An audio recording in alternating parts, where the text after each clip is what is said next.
Sir एक तो मस्ती में आ जाओ, हंसना है ना। Yes ma'am. अब देखो शहनवाज जी ने राजेश जी को तो खुद बुलाया और बुलाया, बड़े आराम से बुला लिया। राजेश से मेरी मोहब्बत है, यही कहा ना उन्होंने। अब उधर देखा, बोले अरे बलजीत भी है, कैसे कहूंगा बलजीत से मुझे मोहब्बत है। ये बात सरदार नहीं पकड़ सकती है। पर अपन टेंशन ही नहीं लेते, अपन को पता है एक ने मोहब्बत दिखाई थी, आज तक रो रहा है।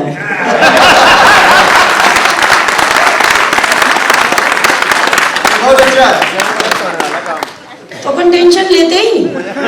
अभी राजेश जी ने क्या कहा कि एक ऐसा डिपार्टमेंट है जिसमें कोई लुगाई नहीं होती, फायर ब्रिगेड डिपार्टमेंट। अभी राजेश जी हैं हरियाणा के, और वो अंदर बैठे थे, वो कहाँ गए सर, वो भी हरियाणा के, सीताराम जी और बहुत सारे लोग हरियाणा के। और रूपाली जी आप तो नहीं है हरियाणा की, बट आपकी स्माइल बहुत अच्छी है। तो उनको भी बताऊं, ये जो फायर डिपार्टमेंट में महिलाएं नहीं है ना, उसका कारण हरियाणा के लोग हैं। और ये जवाब भी आपको आज तक किसी ने नहीं बताया होगा, ये सरदार नहीं बताएंगे। बता दूं? बता दो क्या दिक्कत है? मैं तो टेंशन लेती नहीं, परमिशन पहले ले ली सर, है ना। अब तो हमने बोलना है। इस डिपार्टमेंट में, फायर ब्रिगेड डिपार्टमेंट में महिलाएं होती थी। एक बार हरियाणा की एक ऊंची बिल्डिंग में आग लग गई। अब बिल्डिंग में आग लग गई, एक ताऊ जी ऊपर फंस गए। अब हरियाणा में तो जैसे जैसे बंदा बुजुर्ग हो जाता है वो रंगीन होता है। दूसरी स्टेट का तो आपको पता होगा, लेकिन हरियाणा का रंगीन हो जाता है। अब फायर डिपार्टमेंट में जो महिला थी उसने फायर प्रूफ सूट पहना, क्रेन से ऊपर पहुंची और जाकर उसने अपना हेलमेट उतारा और बोली चलो ताऊ जी आपको बचाने आई हूं। हेलमेट उतारते ही ताऊ ने देखा घड़ी सुथरी। ताऊ बोला है छोरी, इस आग ते तो तू मन्ने बचा लेगी, तन्ने देख के मारे कालजा में आग लगी, उससे कौन बचाएगा।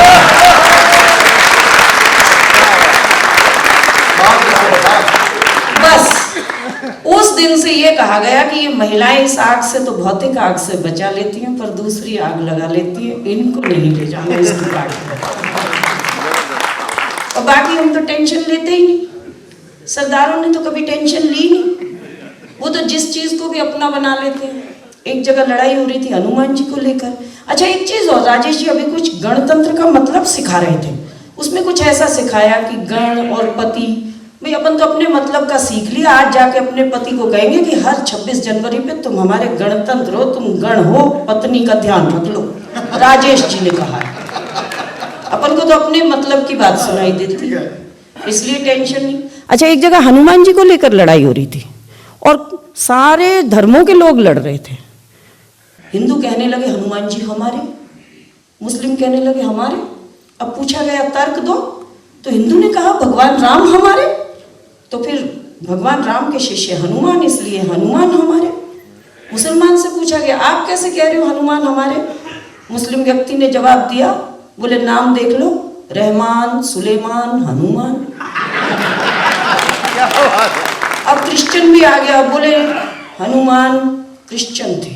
बोले कैसे, बोले जी जो काम करे नेक वो जीसस का बंदा एक।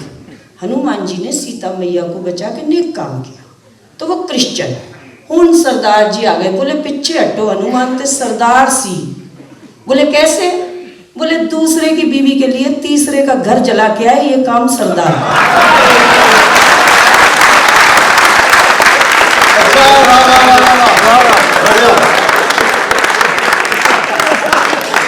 और इसकी अगली टिप्पणी देखो, और बिल्कुल बारीक बात कह रही हूं कि दूसरे की बीवी का कहना मानकर 10 साल तक देश की गद्दी पर चुपचाप बैठा रह जाए, वो भी काम सरदार है।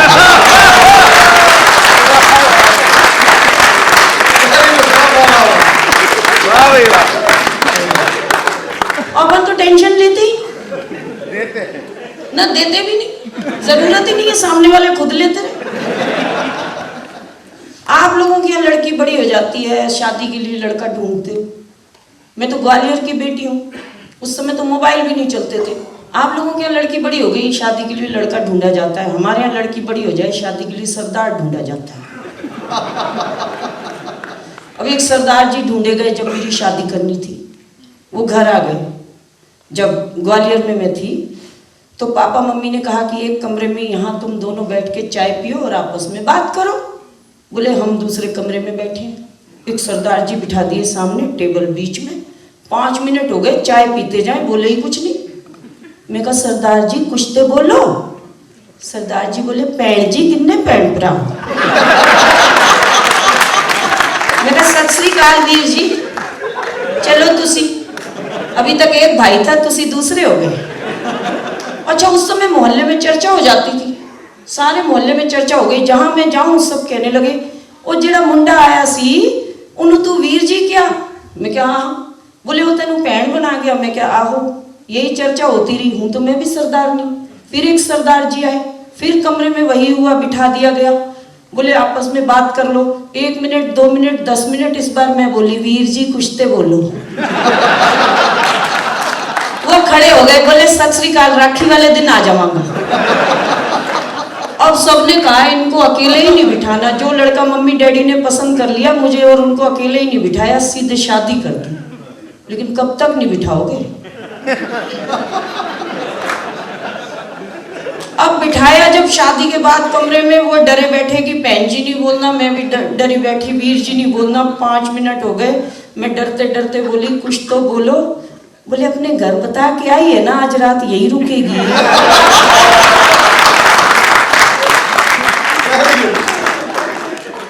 अच्छा फिर वो मुझे बोले चल तू एक गाना सुना दे। अपन ने जिंदगी में एक गाना सीखा था, भैया मेरे। ये हालत है हमारी। अच्छा फिर शादी के बाद हम गए शिमला घूमने। शिमला घूमने गए तो टैक्सी ड्राइवर को बोले कि तू परे हट, तू एक्स्ट्रा पैसे ले ले, पर तू टैक्सी में नहीं बैठेगा, मैं अपनी गाड़ी खुद चलाऊंगा। सरदार जी ड्राइविंग सीट पे, हम साथ वाली सीट पे। अब सरदार जी शिमला में गाड़ी ले जा रहे हैं, इतनी तेजी से उन्होंने मोड़ काटा कि मैं तो डर गई। 2 3 4 मोड़ काटे, मैंने घूर के देखा। मैंने देखा सरदार जी तो बड़े आराम से बैठे थे।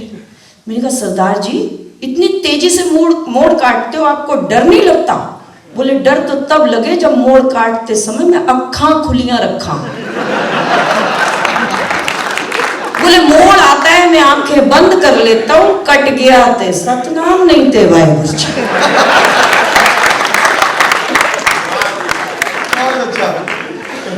वो दिन आज का दिन, मैंने तो कौन अपनी वाहिगुरू जी कराए, मैंने गाड़ी चलानी शुरू की। मैं नहीं उनको गाड़ी देती। अच्छा फिर आ गए दिल्ली। दिल्ली आके कहते हैं चल तुझे लाल किला घुमा कर लाता हूँ। मैं दिल्ली में मेहरौली की बहू। बोले चल तुझे लाल किला घुमा कर लाता हूँ, लेकिन अपने पास तब तो गाड़ी थी नहीं, तब तो था 2 व्हीलर स्कूटर। मैंने कहा ठीक है भाई, पतिदेव कह रहे हैं कि लाल किला घुमा कर लाते हैं। अपन तैयार हुए, स्कूटर के पीछे बैठ गए। एक रेड लाइट आई, रेड लाइट रेड थी। सरदार जी ने 80 की स्पीड में स्कूटर पार कर दिया। मैंने कहा सरदार जी रेड लाइट पर रोका ही नहीं, 80 की स्पीड में स्कूटर पार कर दिया। बोले सरदारा दा टशन है मौज ले। जितनी रेड लाइट आती गई 80 की स्पीड में स्कूटर पार करते गए। बोले सरदारा दा टशन है मौज ले। मैं भी मौज लेती बैठी रही। ITO की रेड लाइट आई, वो गलती से ग्रीन मिली, सरदार जी ने ब्रेक लगा दी, चीन। मैं कहा सरदार जी 10 रेड लाइट पीछे मिली, वो तो रेड मिली, तब तो पार कर दिया 80 की स्पीड में। जहां ग्रीन मिल गई वहां रोक दी।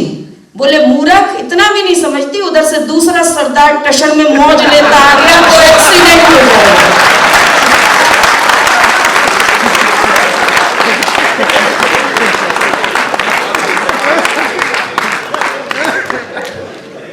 अच्छा अभी नोटबंदी हुई, कितनी परेशानियां हुई सबको। जैसे नोटबंदी हुई, मेरे पति ने टीवी खोल के रोज टीवी देखना शुरू कर दिया। 8:30 बजे रोज टीवी लगा के बैठ जाते थे। मैं कहा क्या हुआ, रोज टीवी लगा के क्यों बैठ जाते हो। बोले 56 इंची सीना कुछ भी कर सकता है। मैंने कहा जैसे। बोले मैं तो इंतजार कर रहा हूं कि किस दिन मोदी जी बोले कि मेरे प्यारे देशवासियों, ये जो आपके पास आपकी पत्नी है ये सिर्फ 30 जनवरी तक ही मान्य है।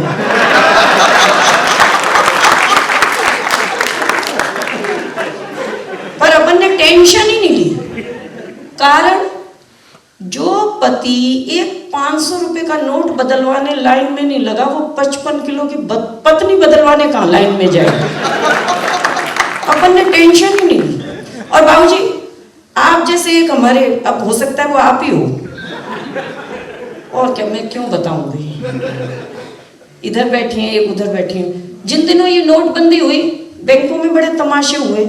कभी तो हाथ पे स्याही लगानी शुरू कर दी, कभी 2000 देने शुरू कर दिए। तो ये बाबूजी जैसे ही चले गए, उंगली पे लगा दी स्याही और 2000 रुपये भी दे दिए। बाबूजी ने कहा ये घर जाके धो लूं, उतर जाएगी? तो बैंक वाला बोला ये तो 6 महीने तक नहीं उतरेगी, चाहे किसी भी शैम्पू से धो लो। बाबूजी तो वहीं बैठ गए, बोले एक काम करते सिर पे लगा दे, 6 महीने तक ये डाई लगाने की जरूरत ही नहीं है, मेरे सिर का मसला। अच्छा, मेरे सरदार जी और महान है। जब मोदी जी ने कहा कि शादी का कार्ड दिखाओ, 2.5 लाख ले जाओ, सरदार जी पहुंच गए, बोले दो 2.5 लाख। बैंक वाला बोला सरदार जी इतने 25 साल पुरानी शादी के थोड़ी दे रहे हैं। सरदार जी ने फेंक के कार्ड मारा, बोले एक 25 साल से ऑलरेडी परेशान हूं, 2.5 लाख के लिए दूसरी करनी।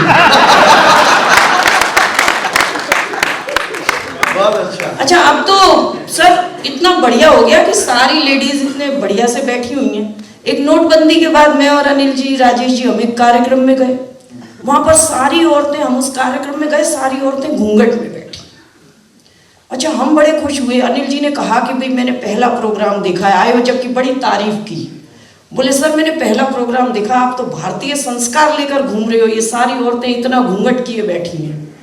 वो आयोजक पास में आ गया अनिल जी के, बोला कोई संस्कार को नहीं, पार्लर वाले ने पुराने नोट लेने बंद कर दिए, तैयार हुई, कोई नहीं घूंघट काट के आ गई।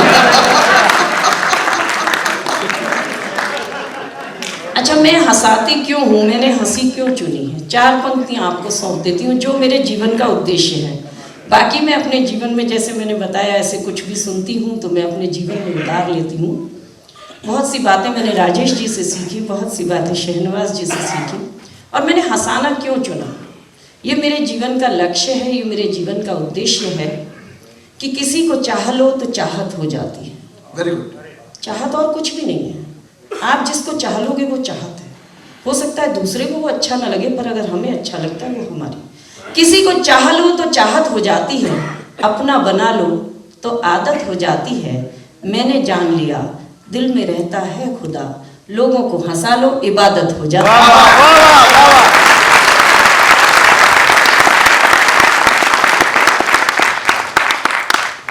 और रही बात, अभी राजेश जी ने सरदारों की बात कही, और हम सरदार सच में मस्ती में जीते हैं। अपने ऊपर हंसना सबसे बड़ा काम है और हम वही करते हैं। लेकिन एक बात कहती हूँ आपको कि सरदार वो नहीं जो सिर्फ चुटकुलों में आते हैं, सरदार वो नहीं जो सिर्फ चुटकुलों में आते हैं, सरदार तो वो हैं जब देश में खाद्यान्न की जरूरत पड़े तो 65% गेहूं पंजाब में उगाते हैं। सरदार वो नहीं जो सिर्फ चुटकुलों में आते हैं, सरदार तो वो हैं जब सरहद पर जरूरत आन पड़े तो 78% सिख रेजिमेंट सबसे आगे आते हैं। और आपको हकीकत से रूबरू कराती हूँ बिल्कुल ताज़ा। आपने देखा होगा कश्मीर में बाढ़ आई थी। सरदार वो नहीं जो सिर्फ चुटकुलों में आते हैं, सरदार तो वो हैं जब कश्मीर में बाढ़ आ जाए तो 1 लाख भोजन के पैकेट रोजाना गोल्डन टेम्पल से कश्मीर पहुंचाते हैं। और सरदार वो नहीं जो सिर्फ चुटकुलों में आते हैं, सरदार वो हैं जब नोटबंदी से मजदूर और लोग परेशान तो 7 क्विंटल लंगर की जगह 14 क्विंटल लंगर हर दिन बंगला साहब में बनाते। और एक सरदार हमारे अपने पति देव जो बहुत ही बढ़िया है, कोई टेंशन हम लेते ही नहीं क्योंकि मस्ती में हम रहते हैं। ऐसा नहीं कि मेरी उनकी लड़ाई नहीं होती, लेकिन लड़ाई बहुत मजेदार होती है। कल ही मेरी और मेरे पति की हुई जोरदार लड़ाई। पति ने भगवान को गुहार लगाई, बोले तंगा क्या हूं ऐसी पत्नी से, तू मुझे उठा ले। मैं कौन सी कम थी, मैं बोली हे भगवान मैं भी तंग आ गई ऐसे पति से, तू मुझे बुला ले। पति बोले भगवान जी मेरी एप्लीकेशन छोड़ दे, पत्नी की लगा। लेकिन हम दोनों पति पत्नी इसी तरह लड़ते झगड़ते जिंदगी गुजार लिया करते हैं। हम दोनों एक दूजे से नहीं, उस ऊपर वाले से डरते हैं। वो जैसे चाहे डुगडुगी बजाता है, वो जैसे चाहे सबको नचाता है, सिर्फ उसी के हंसाने से हंसती है ये दुनिया, वरना इस दुनिया में कौन है जो दूसरों को हंसाता है। और रही बात जिसके लिए जो आज का आयोजन है कि गणतंत्र दिवस की बात, तो आप देखिए कि जब हमारा तापमान 16-17 टेम्परेचर आ जाता है तो हम लोग कंबल शॉल ओढ़ लेते हैं। जब टेम्परेचर 12 आ जाता है स्वेटर शॉल निकल आती हैं। जब टेम्परेचर 8 आया रजाइयाँ, बिल्कुल मोटी मोटी रजाइयाँ हम लोग ओढ़ लेते हैं। और टेम्परेचर अगर पिछले दिनों आपने देखा कि 3 या 4, कपकपाती ठंड में दस्ताने, मफलर, टोपियाँ सब ओढ़ लेते हैं। ज़रा सोचिए कि -20 से -40 के बीच जो मशीन गने और गने लेकर हमारी रक्षा के लिए बैठे हैं वो कैसे जीवन गुजार रहे हैं। एक बार सलाम दीजिए उन्हें।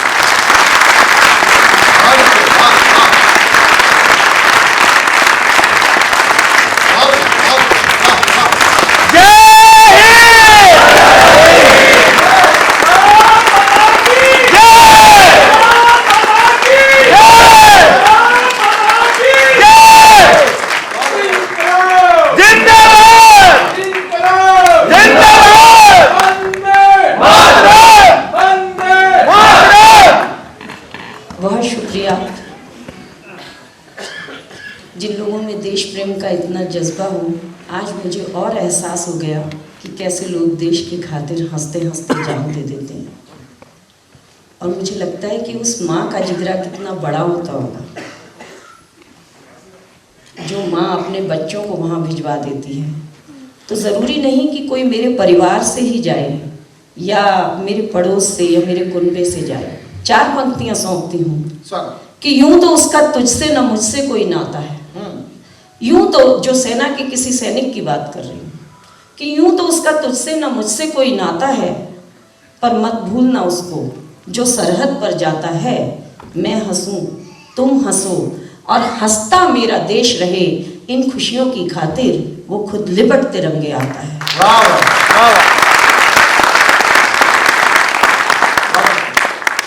तस्वीर का एक पहलू था हंसाने की, हम आपको बहुत देर तक हंसा सकते हैं, लेकिन कहीं ना कहीं संवेदनाओं को भी लेकर जीती हूँ। जो जितना हंसा सकता है वो शायद संवेदनाओं को भी उतना ही ज़्यादा शिद्दत से महसूस कर सकता है। आज तक आपने शहीदों की बात सुनी होगी, लोगों के मुंह से आपने वीर शहीदों के लिए बहुत सी कविताएं सुनी होगी। बहुत सी कविताएं मैंने भी शहीदों पर पढ़ी, लेकिन जिस वक्त करगिल युद्ध हुआ था हम सब अपनी आंखों से देखते थे। और जब करगिल को 10 बरस हुए थे, अचानक मैं टीवी देख रही थी और बहुत से ऐसे सीन थे कि आंसू टप टप बह रहे थे। तो उस वक्त मेरी कलम ने, मेरे दिल ने एक कविता बुन दी, और वो कविता उस शहीद पर नहीं है, उस शहीद के परिवार पर है। और कविता का शीर्षक है जिंदा शहीद। और मैं आशीर्वाद चाहती हूँ उस परिवार की कल्पना करना जिस परिवार से एक बच्चा गया हो, तो वो परिवार कैसा होता है हमारे। हालांकि कई दिन बाद इस कविता को ला रही हूँ, लेकिन आज मन है कि आपके बीच जब ये देश प्रेम का जज्बा देखा तो मैं चाहती हूँ आप उस कविता को सुनिए। शहीद की शहादत अपनी जगह, पर उस परिवार को भी तो जानिए कि जब बेटा पैदा होता है तो हमारे हिंदुस्तान में एक प्रथा है कि हम लोग गांव वगैरह में थाली बजाते हैं। वहाँ से कविता शुरू करती हूँ कि पैदा हुआ बेटा बजाई गई थाली, पैदा हुआ बेटा बजाई गई थाली, फिर हर बरस घर में उस बेटे ने की पूजा, तो मनी होली दिवाली। क्योंकि हमारे यहाँ होता है ना, छोटे बच्चों को हम पूजा में आगे बिठाते हैं कि पैदा हुआ बेटा बजाई गई थाली, फिर हर बरस बेटे ने की पूजा, तो घर में मनी होली दिवाली। फिर वो लाल धीरे धीरे बढ़ने लगा, ढेरों मोटी किताबें पढ़ने लगा। माँ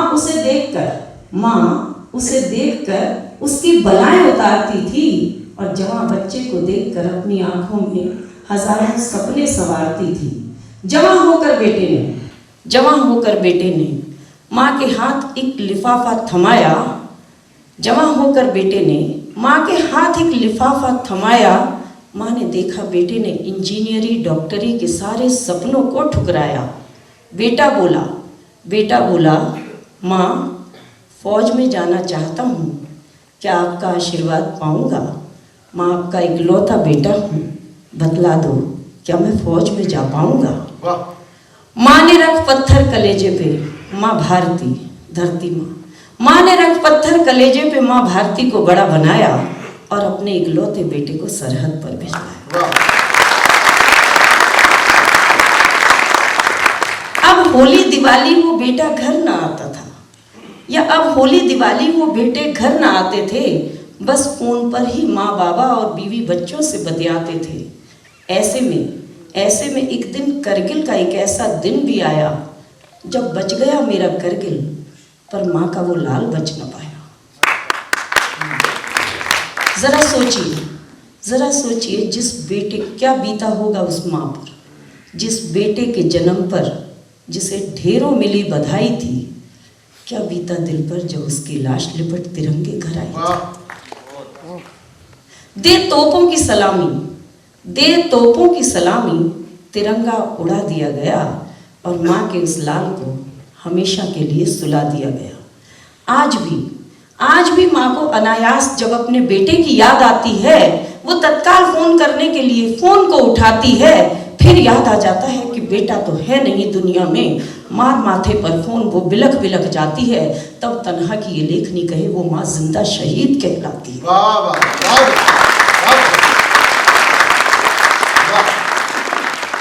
जरा सोचिए जिस बेटे को चलने के लिए कभी अपनी उंगली थमाई थी, क्या बीता होगा उस पिता पर जब उस बेटे की लाश उसने कांधे उठाई थी। वाह जरा सोचिए जिस बेटे को चलने के लिए कभी अपनी उंगली थमाई थी, क्या बीता होगा उस पिता पर जब बेटे की लाश कांधे उठाई थी। मैंने कहीं पढ़ा था कि जवान बेटे की लाश अगर पिता उठाता है तो वो लाश पृथ्वी से भी भारी हो जाती है। तो जरा सोचिए क्या बीता होगा उस पिता पर जिस बेटे को चलने के लिए उंगली थमाई थी। आज उस बेटे की अर्थी उसने अपने कांधे उठाई थी। आज भी जब उस बेटे का जन्मदिन आता है तो पिता नम आंखों से फोटो के आगे एक मोमबत्ती जलाता है, तब तन्हा की ये लेखनी कहे वो पिता जिंदा शहीद कहलाता है। वाह माँ बाप के सामने आंखों को नहीं भिगोती है, पर कमरे में जाकर देखिए बहना तकिए में मुंह छुपा कर रोती है। माँ बाप के सामने आंखों को नहीं भिगोती है, पर कमरे में जाकर देखिए बहना तकिए में मुंह छुपा कर रोती है। आज भी जब राखी आती है बहना रेशम की एक डोर लाती है, और जब फोटो के चारों ओर वो धागा लिपटाती है, तब तन्हा की ये लेखनी कहे वो रोती बहन भी जिंदा शहीद हो जाती। और जरा सोचिए जिस फौजी के नाम की बिंदिया माथे पर लगाई थी, जिसे सदा सुहागन का दे आशीर्वाद, लाल चुनर उड़ाई थी।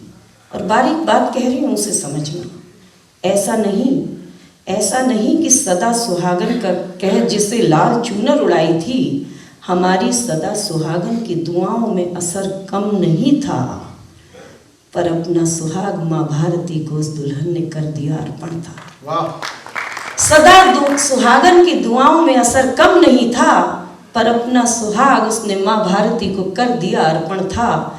आज भी शीशे के आगे जब वो दुल्हन लाल चूनर नहीं सफेद चूनर ओढ़ कर आती है, तब तन्हा की ये लेखनी कहे वो पत्नी जिंदा शहीद है।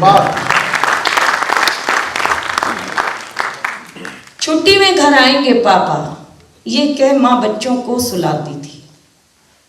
छुट्टी में घर आएंगे पापा, ये कह माँ बच्चों को सुलाती थी, पर जिस दिन से हार टंगा फोटो पर, सबने पापा के आने की बात ही छिपा दी थी।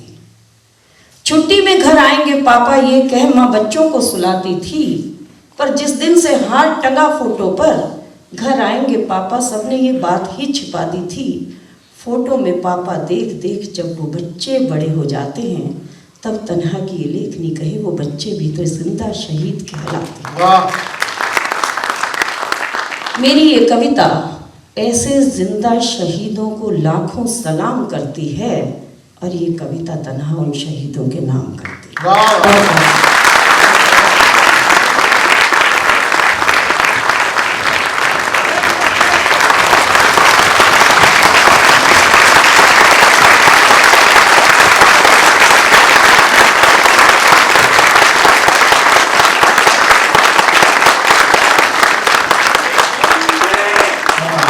बहुत मातरम।